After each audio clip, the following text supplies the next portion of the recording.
What's up, guys? It's Apareon, also known as Luke, and welcome back to Dear Esther. I almost said Brothers, A Tale of Two Sons. That would have been bad. Or at least not right.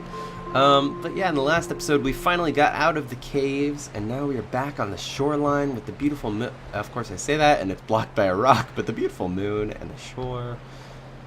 And...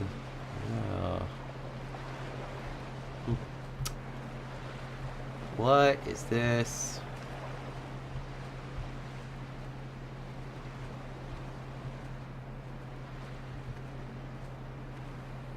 Of fire and soil, I chose fire. It seemed the more contemporary of the options, the more sanitary. I could not bear the thought of the reassembly of such a ruin. Stitching arm to shoulder and femur to hip, charting a line of thread like traffic stilled on a motorway, making it all acceptable for tearful aunts and traumatized uncles flown in specially for the occasion. Reduce to ash, mix with water, make a phosphorescent paint for these rocks and ceiling. Did he burn his wife and then use her for paint?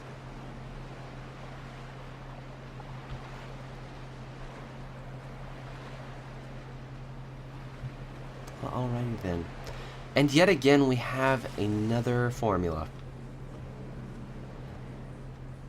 All you smart people, if you know what this means, let me know.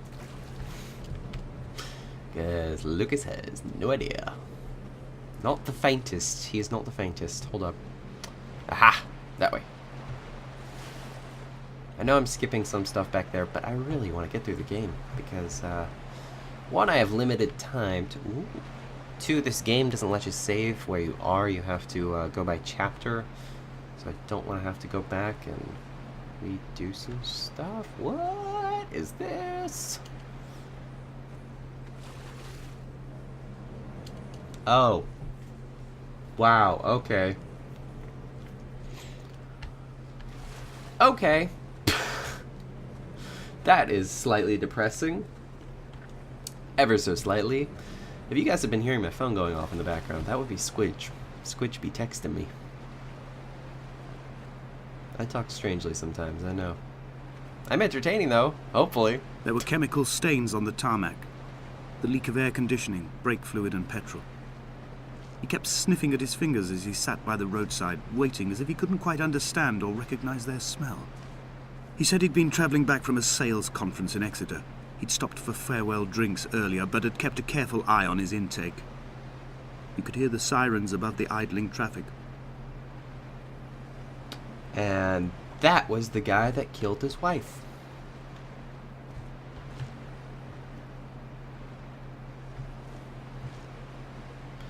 Right, error, Helen, Senoff, Sund, him. Okay. Oh, maybe it's backwards. Hold up. No, there's no way. That's not a word.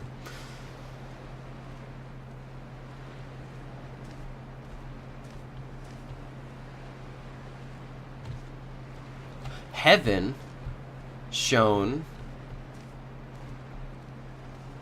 around him. Heaven shone around him.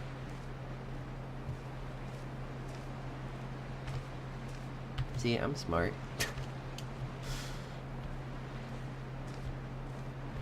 Right from heaven shone around him. Light from heaven shone around him. Ah, okay.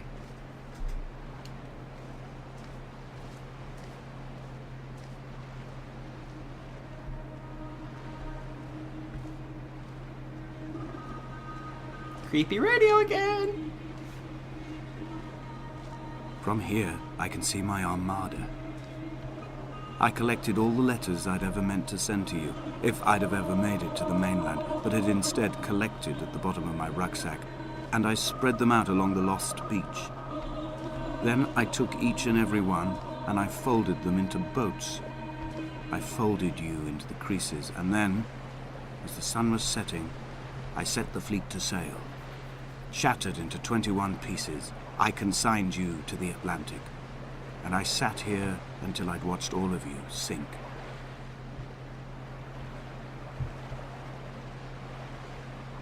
Wow. Okay.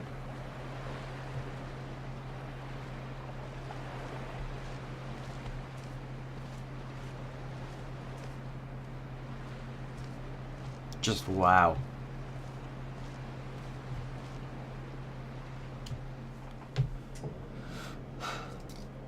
On a sudden light from heaven shone around him, and he fell to the ground. No. Yeah. Yeah, that's it. On a sudden, a light from heaven shone around him, and he fell to the ground.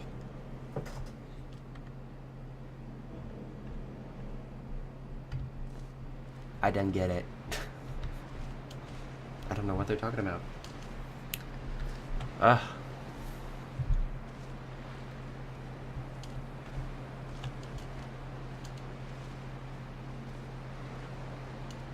Oh, I'm at it. Oh, okay.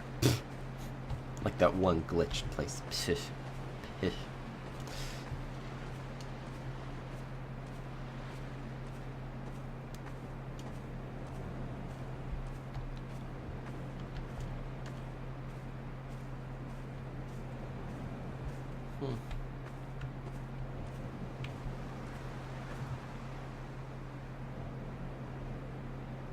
Those stars, though.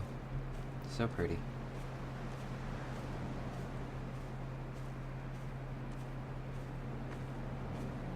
When Paul keeled over dead on the road to Damascus, they resuscitated him by hitting him in the chest with stones gathered by the roadside.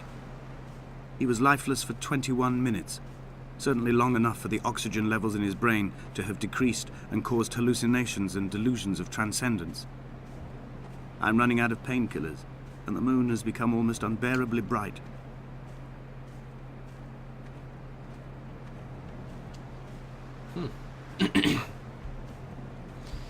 Interessando.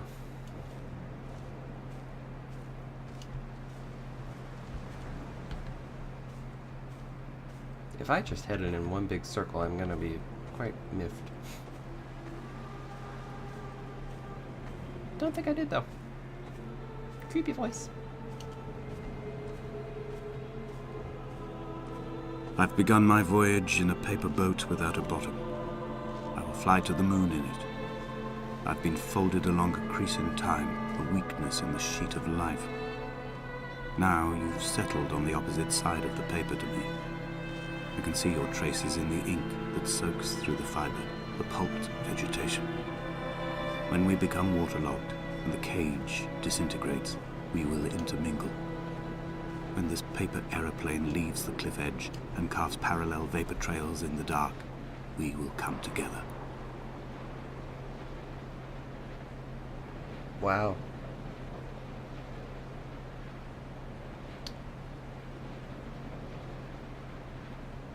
And something. He was...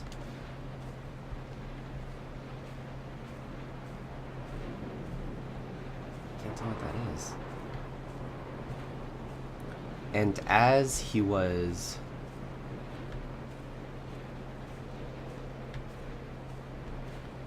proceeding on his journey,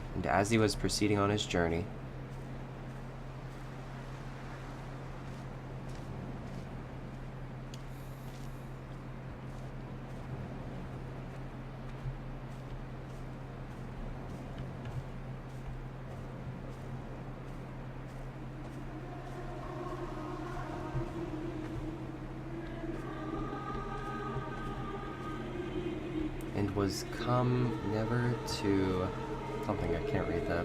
Damascus?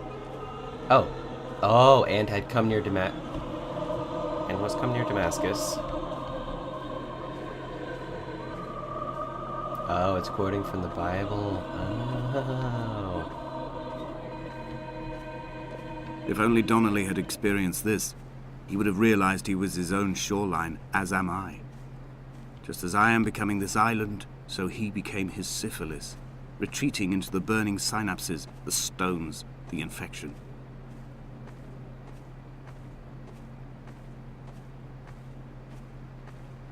You know, it's kind of creepy when it's so quiet that you can hear your own footsteps. And again, where you couldn't hear him before.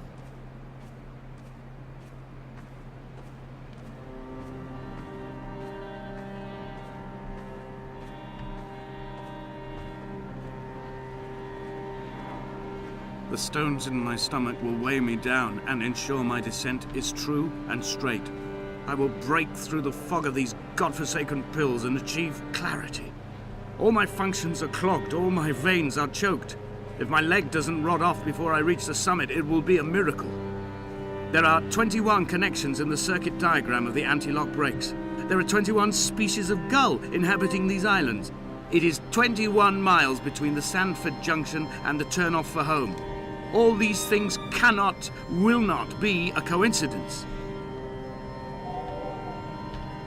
Yep, we're slowly going insane. Ever so slowly.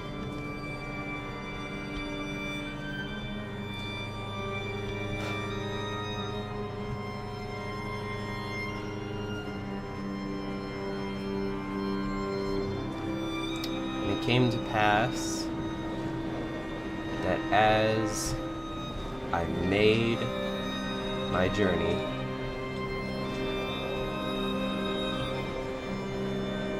and something I can't read that. To Damascus. Ooh, I almost fell. I can't read the rest.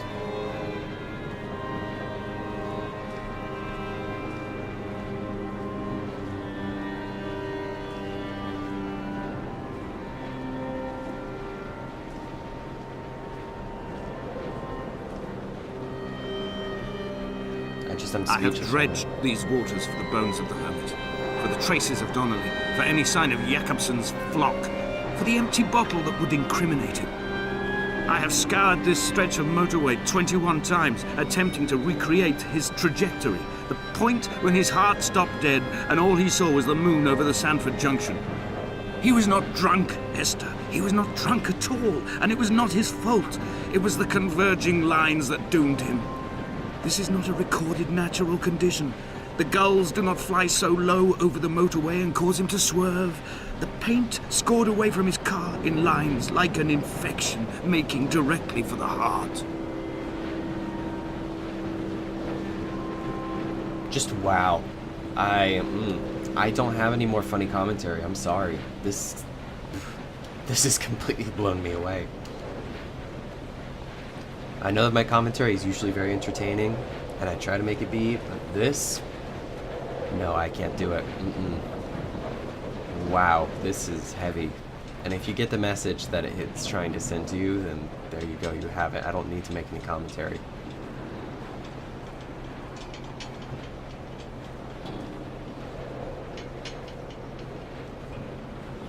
Whew. Wow. What a topic.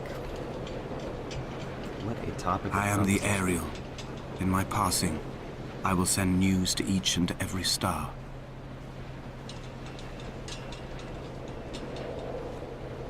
Dear Esther, I have burnt my belongings, my books, this death certificate. Mine will be written all across this island. Who was Jakobsen? Who remembers him?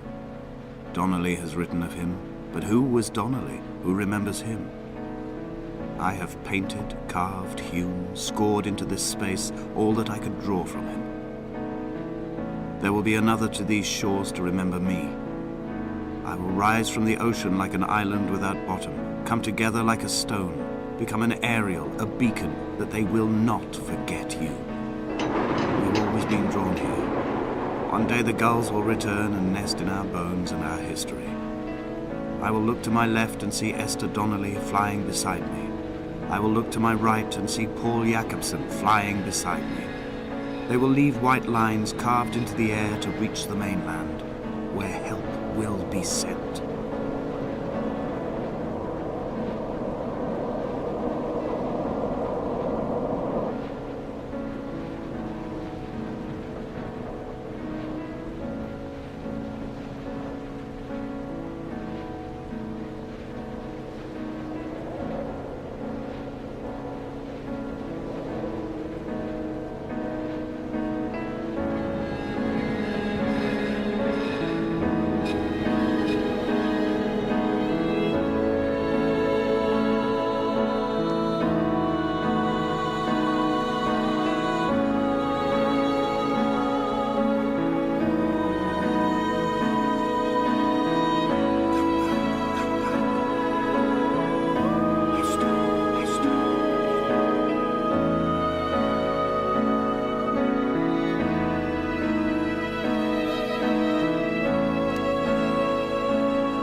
I can't tell if this is the end of the game.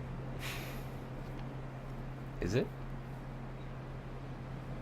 Maybe.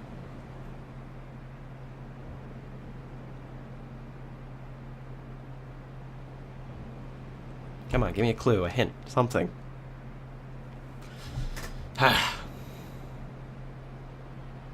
Let me know if I can say, like, my last words about the game. If this is the end. Which I'm thinking it is.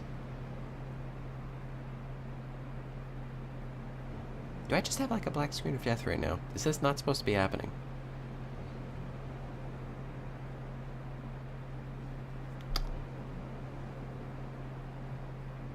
Maybe?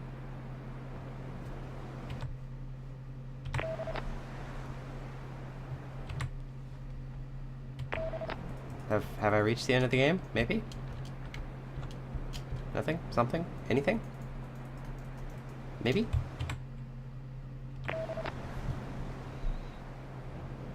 I can't tell. Quick check, actually. We're going to exit to the main menu, and we're going to start... That was the end of the game, yeah. Wow. If anybody comments and says that wasn't the end of the game, and that there's more to it, let me know. I don't think that there is, though. I think that was literally the end of the game. Oh my word, that game. Okay, I had never played Dear Esther before. That was actually really, really good. With the guy going over the tragedy of losing his wife in a car wreck and then blaming the guy, but then he turns around and he starts blaming himself. And oh my word. I don't even know if that was his wife. Maybe that was just his girlfriend, because in the end, they had 2 different last names. And maybe he regrets that he never married her or something. I don't know. That is a deep game. That is a deep game. I love it. I love Dear Esther. If you have the chance to play it, go ahead and experience it for yourself. It's a good game. I mean, obviously with my commentary in my video right now, you got to pretty much see most of the game. I know that I probably missed some stuff, but wow. And just the fact that he goes through all that grief and everything else, and I can't tell if at the end that was suicide or if that was just like the infection got to his heart or what, or I don't know. If you got answers to Dear Esther, go ahead and explain them in the comments. I would love to see, because this game is really good. So anyway, this is Apareon, also known as Luke. I'm going to be signing off. Thank you guys so much for watching. Please be sure to leave a like or dislike down below, letting me know what you thought about Esther, or Dear Esther. I'm surprised that there weren't any credits. Oh, there are credits. I should probably be rolling these, because we need to give credits to the people that have designed this wonderful game. So therefore, while this is going on, I will continue talking. The game itself, I recorded it one sitting, so it's a short game.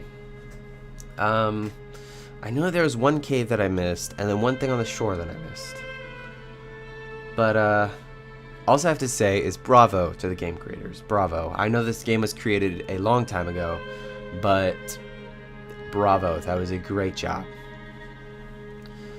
Again, I don't know if I reached the end of the game though, so I might be doing this prematurely. But if not, hey, that was great.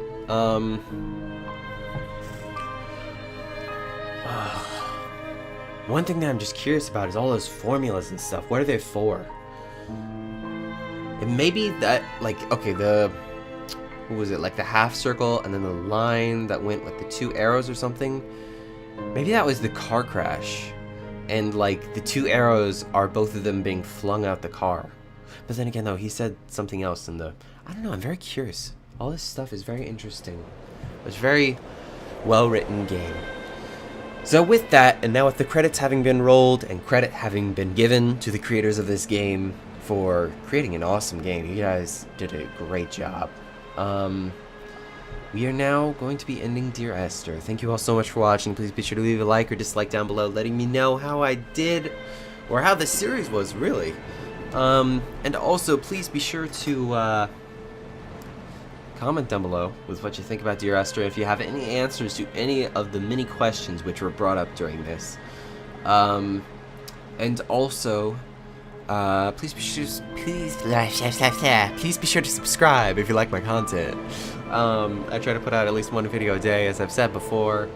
Yeah, I'm gonna keep going through my Steam list. This is definitely one that I was glad that I played. So anyway, guys, thank you so much for watching, and please be sure to have a wonderful day. This is Apareon, also known as Luke, signing off.